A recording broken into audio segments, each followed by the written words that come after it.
Have you ever actually had anchovies? Sorry to. I don't.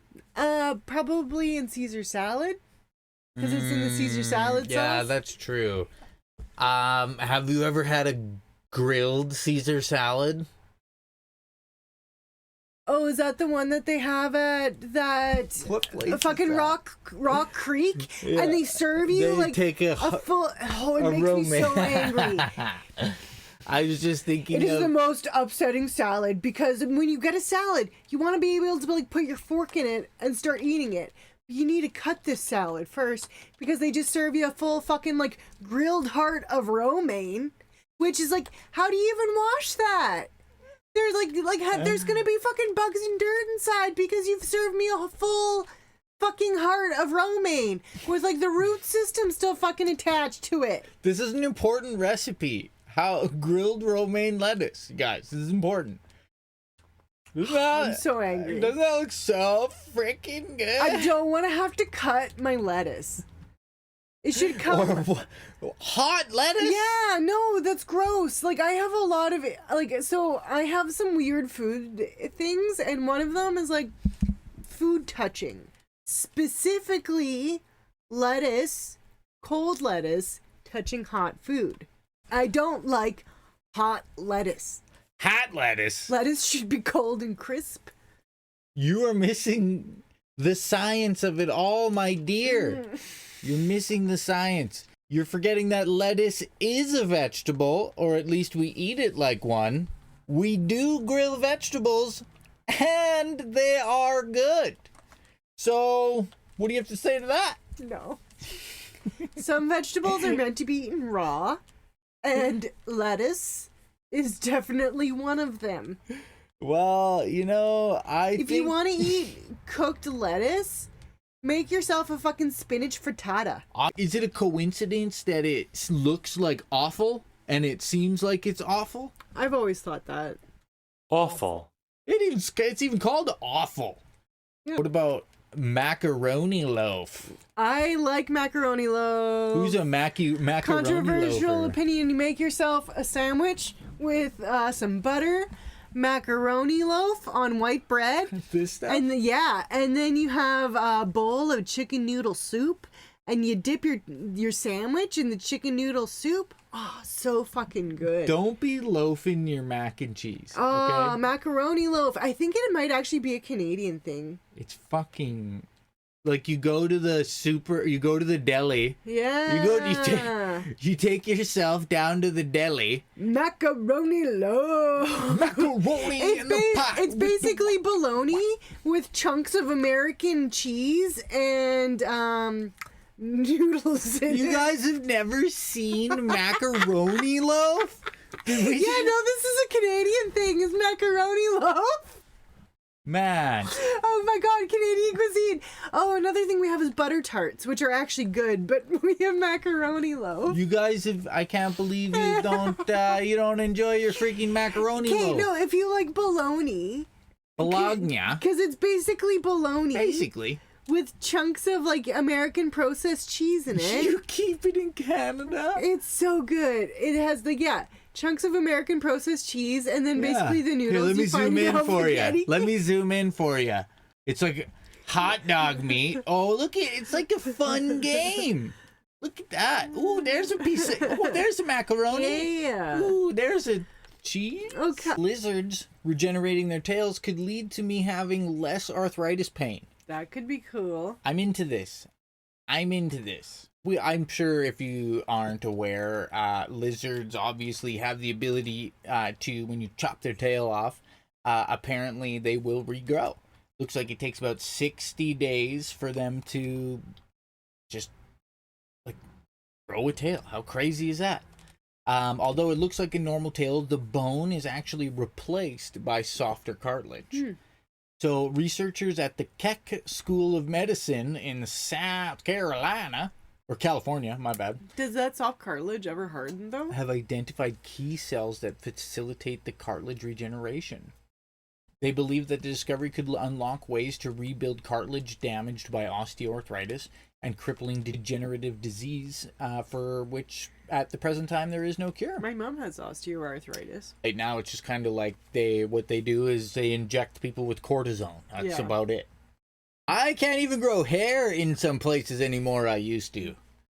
The lizards are kind of magical in their ability to regenerate cartilage because they can regenerate large amounts of cartilage and it doesn't transition to bone, which actually is quite interesting. So is the very first tail the only one that's bone, and then their subsequent ones are just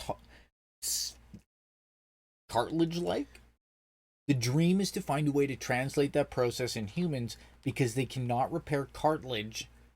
This represents an important step because we need to understand the process in great deal before we can recreate it in mammals. I got an idea. You take that freaking lizard juice, you grab some of that freaking lizard juice, you put it in a syringe and you stick it right in my neck. See if it helps. Just kidding. Miracle goo. Corn goo to save the world. We've seen that. We watched a video on this. I had watched something about this a while ago. Corn goo nitrogen. So it does like nitrogen fixation. So this corn. It produces a mucus. Yeah, look at that baby. That allows for nitrogen fixation and is therefore like 90% more self-fertile than like a regular plant. It's like it makes its own dripping gelatinous water bottle that like is a self-sustaining mechanism of nitrogen fixation, which I didn't know. I had always heard that term, but I didn't necessarily know what it meant, right? Because I mean, I'm not a farmer. Corn. It's the dominant crop of the developed world, a highly valuable commodity used to make food and fuel. But in order to grow, corn needs nitrogen. And although nitrogen makes up 78% of our atmosphere, it's not in a form that corn can use. So, like most commercial crops, corn, or maize, gets its nitrogen from synthetic fertilizer. Synthetic nitrogen fertilizer has helped to feed billions so basically of people. the whole idea of why this is good is because it's like a green fertilizer. Yeah, it's a natural fertilizer. In the mountains of Mexico, there's an indigenous variety of corn grown in an isolated community for centuries near where corn first originated. A unique trait appears to have evolved in this type of grains corn. are our base crop. We have a wheat, canola, mustard is grown here, flax is grown here a lot too. Biological in and use nitrogen from the atmosphere instead of requiring fertilizer. This occurs when an enzyme called nitrogenase converts atmospheric nitrogen into ammonia, which can be used by a plant for growth. This cutting-edge research has its roots decades ago, when Howard Yana Shapiro, who's now Mars's chief agricultural officer, observed this unique corn in a small community in Mexico. Just didn't have the next generation equipment, the next sequencers. We didn't have a way to analyze this, and the whole notion of microbiomes or metagenomics wasn't even invented. Metagenomics? So it's great to live long enough to have the science catch up to answer the question that you have. Just kidding. This corn generates a series of aerial roots. Turns out this is an extremely unique morphological trait. The indigenous corn produces large amounts of mucilage from aerial roots between 3 to 6 months after planting. During certain times of the year, there's a secretion of mucilage or mucigel, which you can physically see dripping off the roots. This mucilage provides a low oxygen and sugar-rich environment for the diverse microbes. This serves as a site for nitrogen fixation. The mucilage provides a unique home or environment. They can restrict the diffusion of oxygen, and oxygen kills the ability of bacteria to fix nitrogen. Honestly, so the mucilage restricts oxygen, creates a low goo oxygen environment, is the and key it to the provides future. sugars. It's feeding the bacteria. So classic symbiosis. Corn goo. I love corn. Freaking corn goo. You know, when you get that corn goo, have you ever seen the goo fridge? The bio fridge. I don't like it. So basically, it would be filled with a non-sticky, odorless biogel, and you would literally just mash your stuff into it. You'd be like, oh, is that an apple? I don't want that to be. Oh, can you grab me the cheese? It reminds me of the movie Blubber. Or flubber. Flubber, that's it. Yeah. Hey, can you grab me a macaroni loaf sandwich? And I was like, oh, okay. I don't. No. You don't know how you feel about I it? don't want it. It grosses me out. I think, honestly, we'd be better off to have more goo. More goo. More natural goos that just kind of fix everything. The future is goo. The future is goo. I'm the goo man. If you got sharps and you want some chocolate, you can return them for a chocolate bar.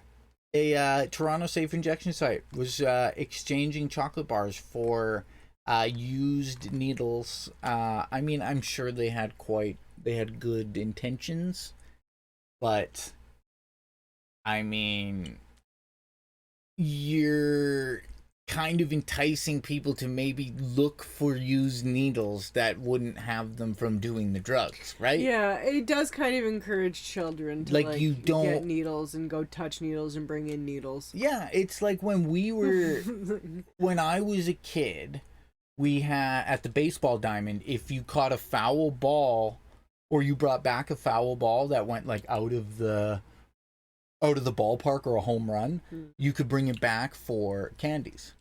I also remember, I think it was the same ballpark, that if you brought like non-perishable food goods, they would give you a free ticket. It used to do, if you found a can that wasn't recycled, you could take it to the concession and they would give you a candy. But what they found out is kids would go under the bleachers, grab people's drinks, dump them out, and take them for candy. So when you do shit like this, you never know who's going to be like, oh yeah, I got a bunch of needles.